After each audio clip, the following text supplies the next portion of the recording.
Welcome back to Cast from the Crypt, the podcast all about Tales from the Crypt and other fun horror things.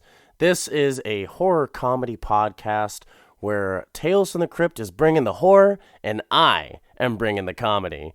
Although, there's a lot of comedy in the show too, so I don't really know what I'm doing here. But you know what? What I am doing is watching all of these episodes for the very first time.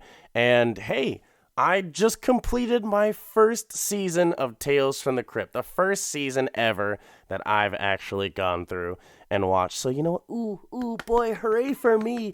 Hooray for finally catching up on a 30-year-old show, pretty much. I'm your host, CJ Roby. And today we are wrapping up season 1 of Tales from the Crypt. That's right, we are on episode 6, Collection Completed, which is the season finale. And it's a weird ass episode. But before we get into the episode proper, I just want to thank everybody for supporting the show and giving me feedback and, you know, just experiencing Tales from the Crypt either again or for the first time like myself. We're only 6 episodes in, and it's super fun. So, guys, I really do appreciate every single one of you. So, let's get into how we always start it with top 5 credits. So, in this week's top 5 credits, there are only 3 actors in this entire episode. So, I mean, they're pretty much shoo-ins for top 5 credits. And the other ones that we got are some top 5 credits veterans. So, I mean, look, they're just too good. They get to appear on multiple lists. And maybe even another one coming up. Just a little foreshadowing to the next episode. So, top 5 credits. We're going to start off with one of those veterans that I was talking about, Craig Clark. And you might remember his name because he was the sound editor for Only Sin Deep. And he is on this list this time. We already put him on the list for Army of Darkness, which I love. But this time he is on the list for some of his earlier work. He was actually the assistant sound editor on The Lost Boys. And, I mean, it's not really a horror movie, but hey, there's vampires in it, all right? And it's it brought a lot of horror in the form of just like a bunch of weird girls who were all over Corey Feldman and... Wait, was it Feldman or was that Corey Haim? Were they both in it? Who cares? Who gives a shit? Creepers, all of them. Number 4 was Audra Linney, who was the wife in the episode, and she is on this list because she's in a movie that I had never heard of, but sounds hilarious, and I want to look into it. Revenge of the Stepford Wives. Like... What did these... Weren't they robots or some shit? What did they need revenge for? Like, I don't remember a lot of Stepford Wives, but I'm pretty sure... I don't remember if there's, like, an evil creator of the Stepford Wives who just gets their downfall in that movie, and they're just like, damn you, next time I'll get you with even more waspy robots. I don't remember. Who knows? Number 3 is another name that has already been on our list, and that is Nicholas Pike. Nicholas Pike, yeah, you might remember him because he made the music for Star Kid. And if you haven't watched Star Kid by now, by the last episode, he was in Dig That Cat, He's Real Gone. He did the music for that. And if you haven't watched Star Kid since the time that I mentioned it, you're fucking up. Go watch that shitty movie. Number two, let's talk about a not shitty movie. Let's talk about Peter Stein, who did the cinematography for this episode. and was the DP, the director of photography, on Chud. Hell yeah, CHUD, one of the just classic horror movies. And it just, man, it has been a very long time since I've seen that one too, but I love that movie. It's so good. And our number one credit. I'm sorry, Emmett Walsh. I know that you are a renowned character actor and you've been in a lot of things. All right, here's this. All right, you know what? Emmett Walsh gets a special mention in the list. All right, because he was in Critters. He's in a lot of stuff, and Critters is hilarious, and he deserves to be on the list. But I'm just sorry, he got bumped off the list because our first place credit today, and I'm going to say first place credit, not number one credit. The winner of the credits today is Martin Garner, the neighbor in the episode, who was fucking Gorbachev, who played Gorbachev in the Super Mario Super Show. I don't even know why. This isn't some. It was the Super Mario Super Show. It's not like it was a fucking Sesame Street like edutainment thing where it's just like, oh, what's going on in like all these fucking parts? Like, why the fuck is Gorbachev in the Mushroom Kingdom? I got no idea, but it definitely made me want to go watch that episode. Ooh, all right, you know what? Never mind. Secondary podcast, Super Mario Super Show. The Super Mario Super Show is my new podcast. It's about to be released, and yeah, go listen to it. So that's top 5 credits for this week, and we're going to get into the episode proper after a word from the sponsors. Look, guys, I know it's very jarring when a podcast just skyrockets to astronomical levels of success to where they have to bring in advertisers in order to keep the lights on, keep everything afloat. We've just grown too gigantuous. So we need to put in ad breaks in the show now. I'm sorry, it's just how it goes. So, hey guys, go buy this product that, who knows, some unknown company is about to shill to you. I have no idea who advertises on my show. I don't have any oversight on things like that. Greetings, friends.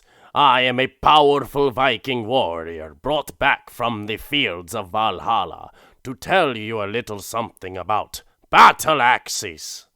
Battle axes are the perfect gift for all of your family and friends.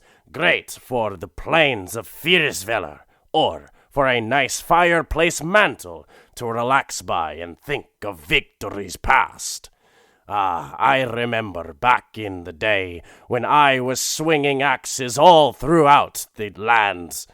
It was a glorious time, full of pillaging and mead, until I tripped over one of my drunk buddies and caught a helmet horn right under the jaw. With a battle axe, you can frighten your enemies with slow, arduous swings, and entertain your guests with reenactments of that Viking show that's on the History Channel. We get that in Valhalla. It is the perfect gift for the warrior, or in Solche, in your life, and it is only 4,000 krona. Anyway, back to Valhalla I go. Odin Alithriala! And we're back. Man, I hope I actually get paid for that ad. Alright, so Episode 6 of Season 1, our finale for this season, Collection Completed, came out June 28th, 1989. And it's actually the first Tales from the Crypt episode directed by a woman. Mary Lambert was the director on this, and she was the director behind Pet Sematary. And that's probably why this episode's filled with all this feminist propaganda, like be nice to your wife and talk about problems in your relationship like adults. Tired of all these politics in my fucking shows. But so yeah, season finale, first directed by a woman, and we're going to get it started as usual with the Crypt Keeper. So he opens the episode introducing us to his pet peeves. You get it? His pet peeves. He just has like a stuffed taxidermied ass dog with some stupid eyeballs just sitting next to him, and he says that it has a terror tale of its own, and the dog definitely doesn't look happy. It's snarling even in death, which tells me that it was probably the Crypt Keeper was probably the one who killed this dog and then just kept its body because he's a sick weirdo. So the episode starts off with a weird, like, it's like a weird pan throughout the whole house. Not throughout the whole house, but like I guess through just like the living room. But there's just a bunch of animals all over the place. There's like bird cages and fish tanks and everything. And there's this weird, like, creepy music under it all that's supposed to make me think, I don't know, that pet owners are fucking weirdos. I don't know the message that it was trying to convey to me with that. And it's like, oh, look at these people. They have so many animals. Isn't that frightening? Isn't that unsettling? It's just like, what's happening here? A lady comes out of her kitchen with a big old cake, and she's just happy as can be. And she looks off screen. She's like, "Oh, quiet, everybody, quiet. He's coming." She hears a noise from outside and thinks it's her husband, so she tells everyone to quiet down again. And she runs to the door, and it's not her husband. It's a cat that had just like knocked over a pot or something on the front lawn.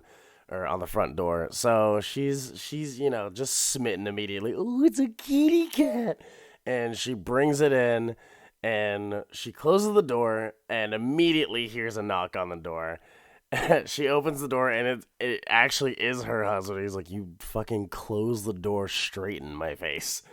So she apologizes and brings him in and she offers to take his stuff. He comes in with like a big box of his things. Like it's very obvious that he had just retired. I'm pretty sure there's a banner in the background of the beginning that says happy retirement, but if you didn't get it by now, he's a retired guy.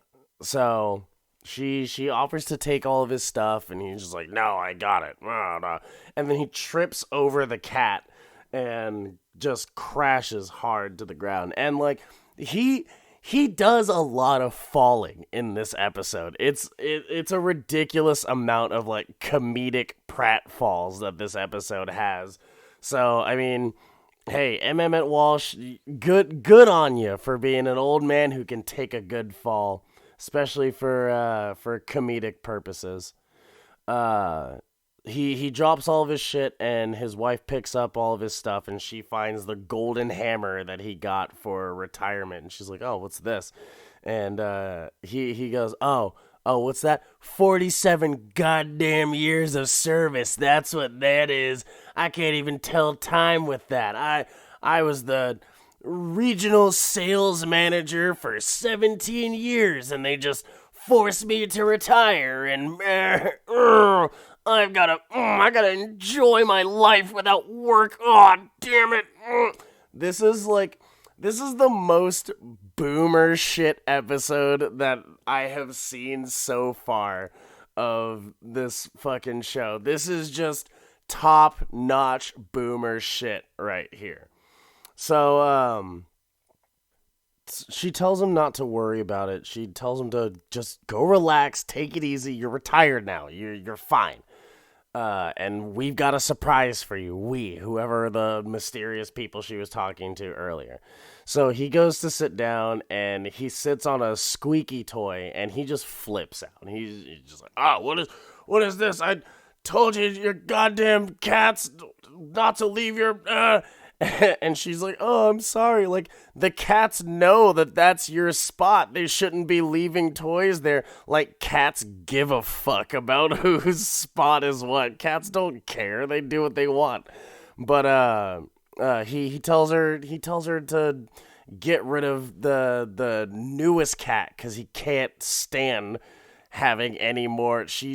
There's already too many cats and they're already leaving their toys everywhere. Get rid of the toy and the new cat. Yeah, he just flips out. He's just not having it. So she's just like, well, I mean, I'm not gonna get rid of the cat. He's my friend. Like, all of these animals are my friends. He's like, oh, don't worry about that. You won't need animals to keep you company anymore. I'm gonna be here now 24/7. I got all the time in the world to pay attention to you, Anita. And nobody seems happy about that. Which, I mean, God, what? Just why? Why even fucking be married then?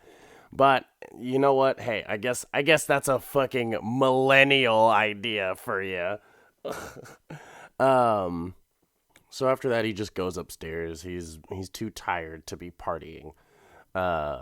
And Anita's all sad, and she just goes, oh, well, Daddy's called off the party. And it reveals that who she was talking to the whole time were the animals, just all dressed up in party hats in the kitchen. They're all sad too. Just so next day, Jonas wakes up and he just like flips out. He's just like, oh God, I'm gonna be late. And Anita's already up and she's like, oh, late for what? You don't have shit to do today. Why don't you just relax in bed and go to sleep? And he's, yeah, you know what? I can do that. I could just get out of bed whenever I want. And then, you know, he just like sitting there for a minute, and then he just can't. So he gets out of bed, and then he goes to the bathroom, and Anita's already in there. She's just like getting ready and everything, and he's just standing there all awkwardly. Yeah. Oh, sorry. No, what are you talking about? Just come in and get ready for the day. You do know that we're married, right? So he goes in there. He's just kind of like stumbling around, and it's just very obvious that he doesn't understand the concept of sharing a bathroom with his significant other. I mean, it's only got one sink. I've dedicated my life to a company that I can't even afford a fucking either a 2-bathroom house or a bathroom with 2 sinks. This was a great dedication of my time for 47 years. Yeah. So, once again, boomer shit. So once again, yeah, he's just like going around. He tries to brush his teeth, and she laughs at him. She's like, oh, you look like a rabid dog brushing your teeth. And he looks in the mirror and just sees himself. It's just a weird, sad, like, realization, I guess. I don't know. He just stares at himself in the mirror and seems to not like what he sees. And then they bump each other's heads trying to rinse their mouths out. They get the towels. They're both washing their face on one towel, and he sees that she's sharing the towel, and he like throws it out of his way. He's like, oh.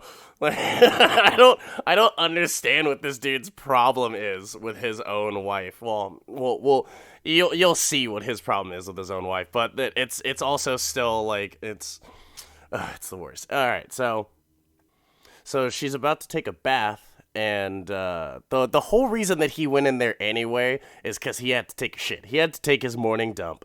And she's like, what? I'm getting ready for my bath. He's like, oh, now? Can you just do it later? And she's like, I don't care that you're in here while I'm taking a bath. We are married. And he's like, no.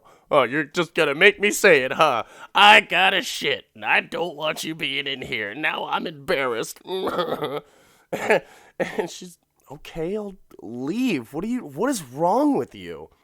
So next morning, It's breakfast time, and Anita's making a steak, and he comes down. He's just all refreshed and everything. Or no, probably not the next morning. It's probably the exact same morning. Time doesn't really. It's not really a factor in this episode. It's just either daytime or nighttime. You don't know when the time frame of any of this shit happens. So he comes downstairs. He's feeling all good. And he says it's his first free weekday since 17, which, I mean, that sounds like a fucking horrible life, but, to each his own.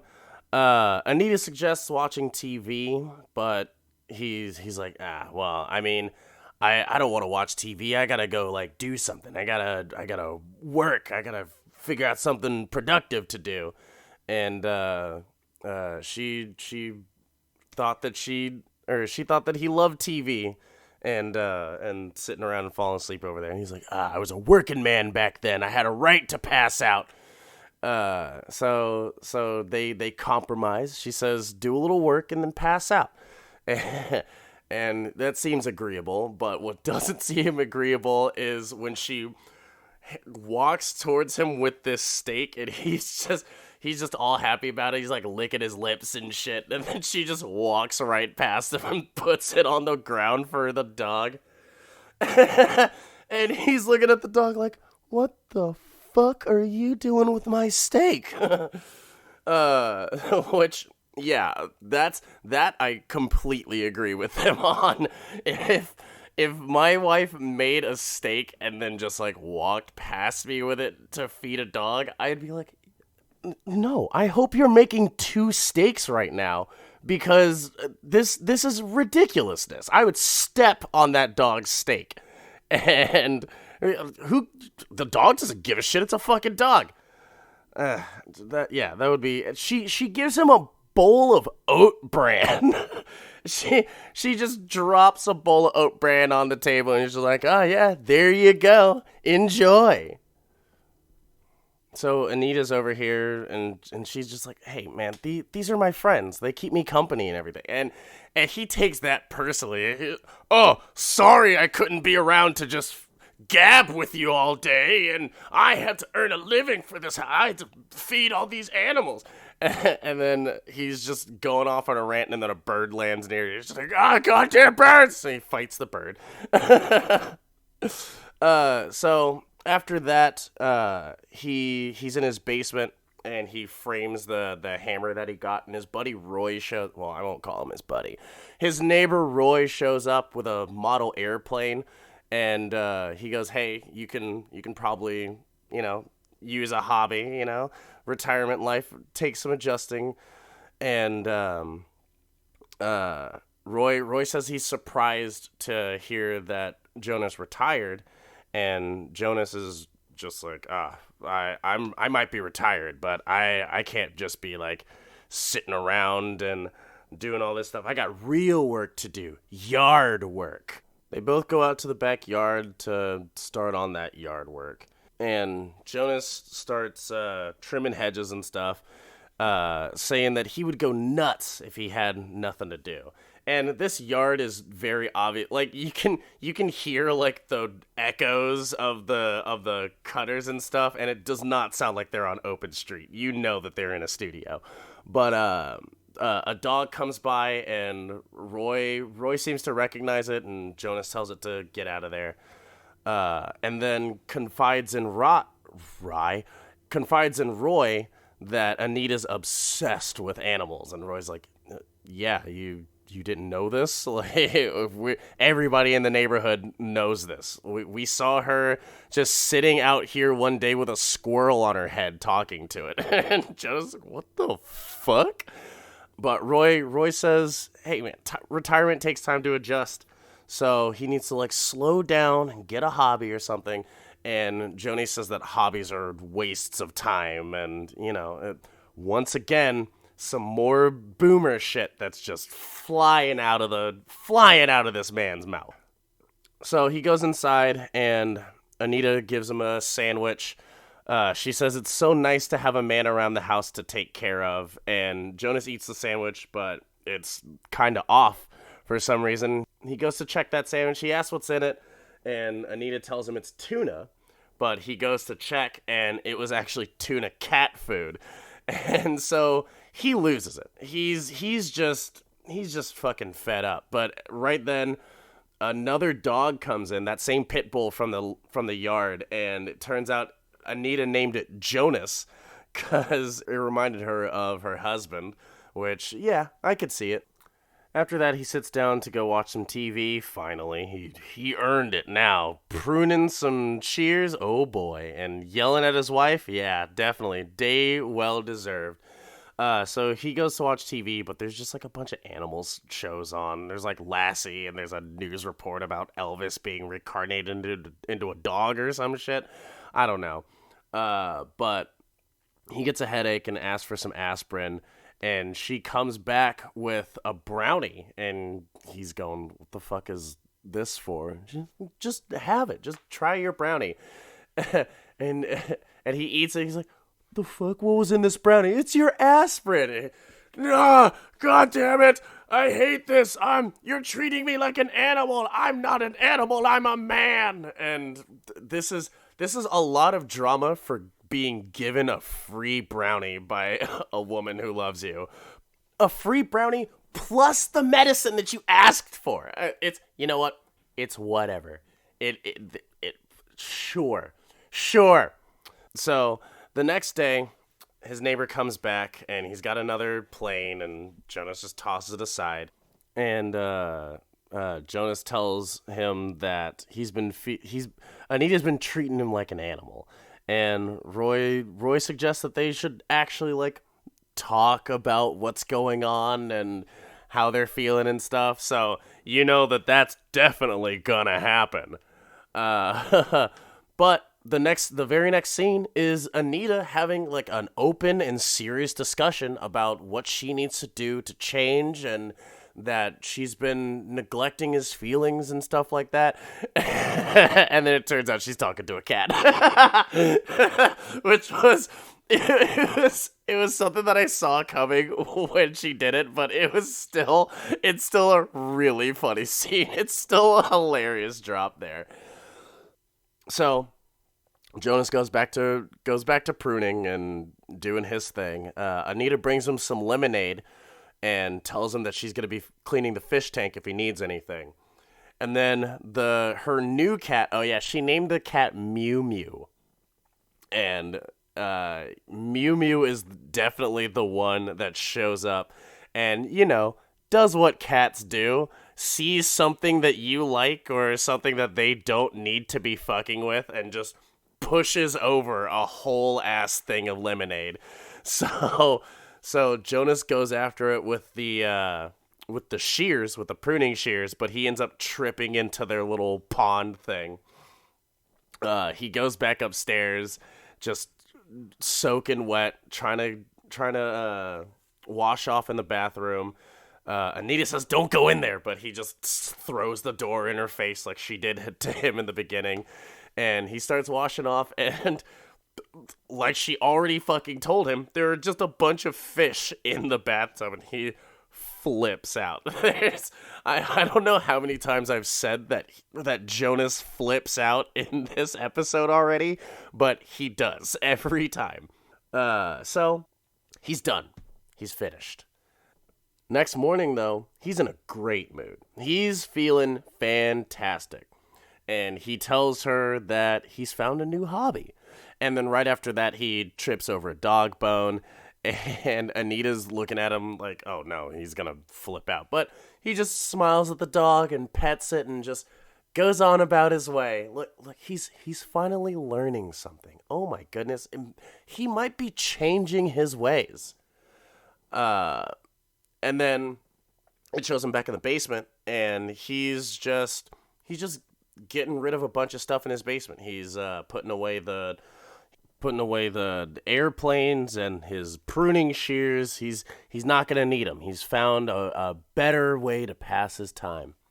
So after that, it shows Anita up in the yard talking to Roy, and they're just surrounded by just mangled trees and bare ass sticks that used to be bushes and shit. And she says that he's been pretty happy for a while now, and she's wondering what's going on. She hasn't been into the basement, but she asks if Roy's seen Dog Jonas, and he doesn't know. He hasn't seen her, or he hasn't seen him. She goes down to the basement after that, and she's looking for Jonas to ask if he's seen any of the dogs, but he's just like, "Get the hell out of my basement, woman!" But he does tell her that he thinks he heard Jonas in the yard. So she goes upstairs to check, and she sees the dog just kind of out in the middle of the yard. She's like, "Oh, yay, Jonas, like, you're here." And she goes over to him, and he has like these weird glowing eyes, and she flips out. And then Jonas comes out with a little remote control, and he's like flicking the eyes on and off. He's like, "Yeah, look at that. He's been stuffed. This is my new hobby, taxidermy. This is a compromise so that we can find a common interest. You love animals, now I love animals too." And she's freaking out. She can't believe it. And she tells him, "Yo, man, these animals are like my children." And he goes, "Yeah, good children are to be seen and not heard." And I should just put, like, massive explosions underneath any of those. Just like a fucking, just whenever that old man energy shows up, just a fucking explosion right under it. Like his own little mic drop for cantankerousness. So she kind of realizes what's going on, and she looks at him and "You're not gonna touch Mew Mew!" And she runs inside, and Jonas is just blinking the dog's eyes on and on, and just having the time of his life. She runs around trying to find the cat and calling Mew Mew's name once again, like a cat would give a shit if you're calling it. Like, cats don't fucking care. She looks under her bed, and she finds a stuffed squirrel, which I'm pretty sure it's the same squirrel that she was hanging out with her buddy. I think she's like this is like a Snow White situation, but a horribly fucked up fairy tale.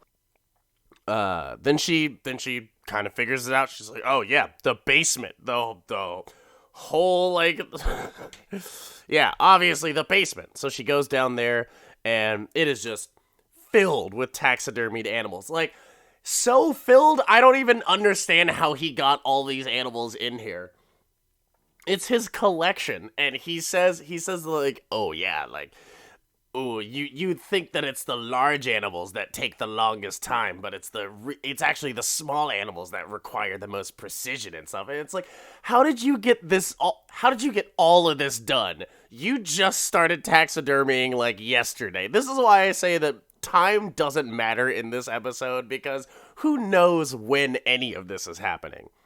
So she's like, "Where the fuck is Mew Mew?" And "Oh, ooh, are you looking for Mew Mew?" And he like comes out of the shadow. He's got these rabbits hanging, and he's just like rubbing them on his face, like, so glamorous. He looks like Cruella de Vil with like puppy skins over here. He brings Mew Mew out of a box, and he's like, "Yo, yeah, the last piece for my collection. All I have to do is chloroform this cat." Oh, you know why I love chloroform? Because it knocks him out without like tensing up all their muscles and stuff. And while he's going on about this, she reaches for the hammer. No, sorry. She goes for Mew Mew, and he pushes her away. And then he starts talking about chloroforming the absolute shit out of her cat. So she reaches for the hammer and just decks him. Just cracks his shit straight open. And hey, she saved her cat. And then right after that, it just transitions again. No semblance of actual time, but I guess it's just a while later, and they're both sitting on the couch watching TV. The ending is so funny. The ending is so funny because She looks over at him. She's like, "Oh yeah, you like this show?" And they're watching Lassie, and she just stands up over him. She's like, "Yeah, I made your favorite tuna. You love tuna, don't you?" And then the doorbell rings. It's Roy. He just opens the door. He's like, "Oh hey neighbors, I haven't seen you guys around in a while. How are you guys doing? Everything work out for you?" And Anita's just going, "Oh yeah, everything is great. Jonas is so much happier now. He's finally enjoying retirement. See, he's right over here behind me." And then Jonas is all just stitched up, and he's got these stupid ass eyeballs, and he's just in his chair, just all fucking dead and stuff. And and then the episode ends on Roy's terrified face. You know what? I don't know if it's terrified.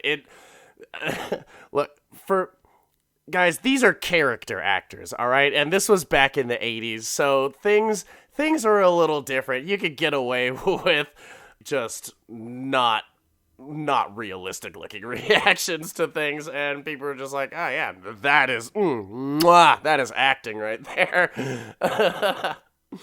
So that's the end of the episode. That is it.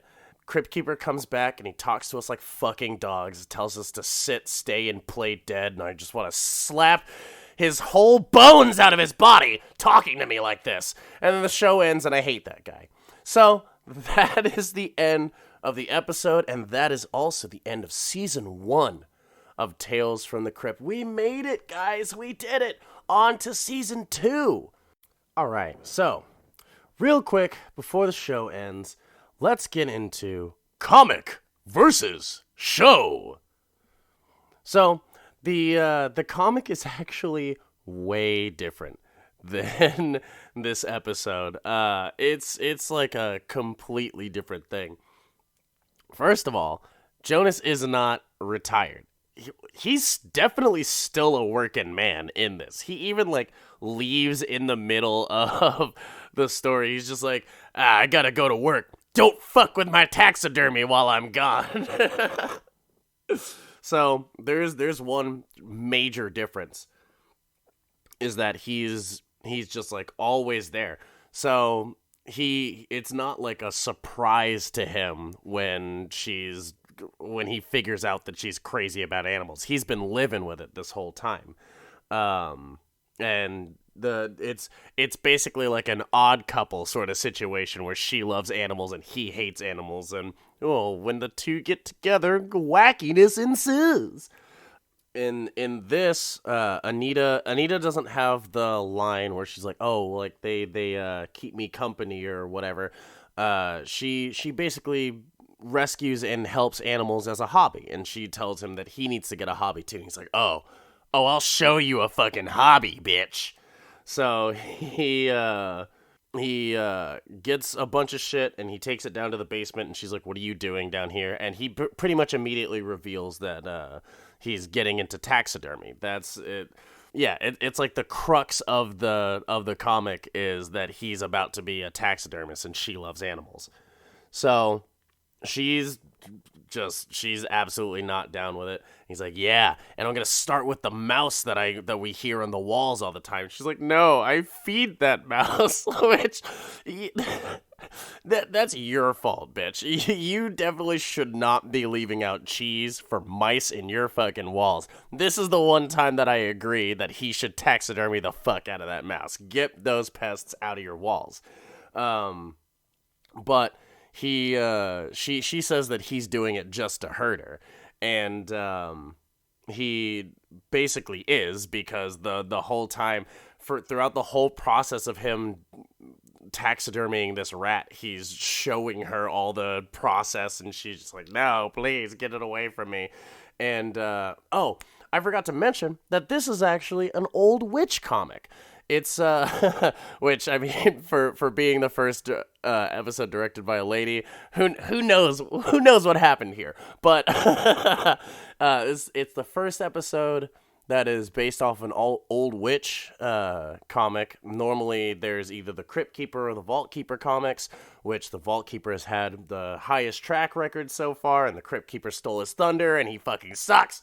But anyway, The old witch actually like appears every once in a while in this comic, and she's just like over here cracking jokes. She's just like, oh yeah, it's a very fulfilling hobby that he's just taken up. And then she's back to the comic.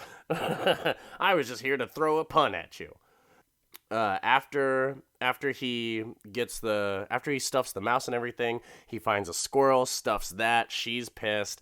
And he's like, oh yeah, like I'm finding animals from all over the city, like every animal I can find, I'm bringing them back here and I'm stuffing them.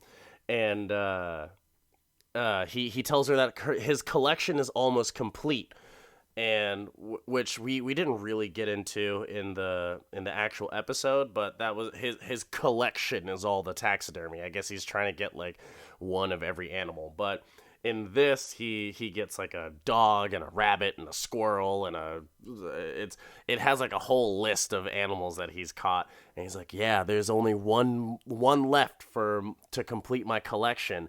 And she's like, no, not Mew Mew, and she runs around and can't find him, but she goes back to the basement and Jonas brings it out of a box, because in the show he was still alive, but in the comic he's already got Mew Mew stuffed and ready to go. And then he laughs at her. He shows her the cat and then he laughs at her. So she stabs him with a taxidermy knife. She does it. It's not the hammer. It's not the retirement hammer or anything.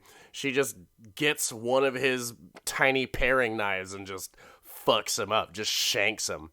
And then it ends with her just being a mess on the floor, just like laughing and talking to herself and petting her dead-ass taxidermied cat while Jonas is all stuffed and mounted and like hung up on a stupid thing, and his stitched-ass face and the eyes and everything. Yeah, it's all the same.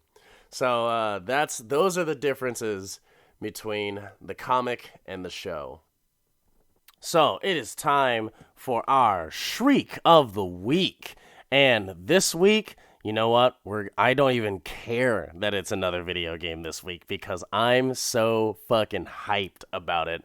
Resident Evil 3 is about to be getting a remake next year. That's right. This year, Resident Evil 2 got a remake, and it blew everybody out of the water. It was fantastic. I never actually got to play it, but I really, really want to do an actual like speed run through that game because it's just so good. And I never actually played RE2. I only played NEMISIS, and now it's coming to PlayStation 4, and it's gonna be sick. So, guys, just, oh my god, play both of them. Play both of them so that we can get like more old horror game remakes. I need it. One of these days we are going to get a Silent Hill remake if it fucking kills us. Or maybe Fatal Frame can like come out. Maybe they can make a new one. Who knows? We need more. Anyway, that's it for this week, guys. Thank you all so much. Next week is going to be a little something special. I'm not gonna exactly tell you what it is. I'm not gonna give you too much of a hint, but you know what? It's a culmination of everything that we've done so far, and it's gonna be fun. Folks, if you want to keep up with me, you can find me on all the social medias at CJ Damocha, CJDAMOCHA. You can also come hang out with me on my Twitch channel, also CJ Damocha, where we play a lot of fun stuff. Folks, I hope that you keep up with me and keep talking to me about the show. It's just going to get better and better, I promise. All right, everyone, have a good one and stay spooky.